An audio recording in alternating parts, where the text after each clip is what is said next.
आणि छत्रपती संभाजीनगरमधून विनोद पाटील यांनी उमेदवारीची घोषणा केली। विनोद पाटील हे मराठा आरक्षणाचे याचिकाकर्ते आहेत आणि आता संसदीय पद्धतीने लढून समाजाला न्याय द्यायचा आहे। मी 18 पगड जातीसाठी काम केलं, माझा विजय निश्चित आहे। एकनाथ शिंदेंनी सुद्धा मला निवडणूक लढवण्याबद्दल विचारलं होतं, असं विनोद पाटील यांनी म्हटलंय। का लोकसभा निवडणूक लढवताय?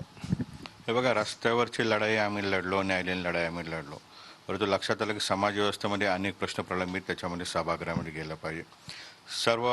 सर्व जाती धर्मातल्या 18 पगड जातीच्या कार्यकर्त्यांनी मला आग्रह केला आणि सांगितलं की सभागृहात आता गेलं पाहिजे। तरुणांचे प्रश्न असतील, शेतकऱ्यांचे प्रश्न असतील, विशेषतः महिला संरक्षणाचा प्रश्न असेल आणि सर्वांच्या आरक्षणाचा प्रश्न आहे, हे सर्व प्रश्न सभागृहात जर मांडले त्याला अधिक बळकटी मिळेल, यासाठी त्यांनी आग्रह धरला आणि मी तो आग्रह स्वीकारला। यासाठी मी निवडणूक लढवत आहे।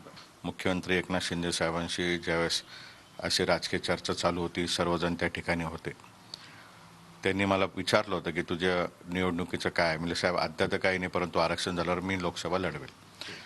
आणि प्रश्न असा आहे की छत्रपती संभाजीनगरमध्ये चार आमदार त्यांचे आहेत आणि संभाजीनगरमध्ये धनुष्यबाणाला मतदान करण्याची परंपरा ही मागच्या 25-30 वर्षापासून हिंदू समाजाची राहिलेली आहे। दुसरं सिम्बॉलच या ठिकाणी नव्हतं हिंदूंसाठी।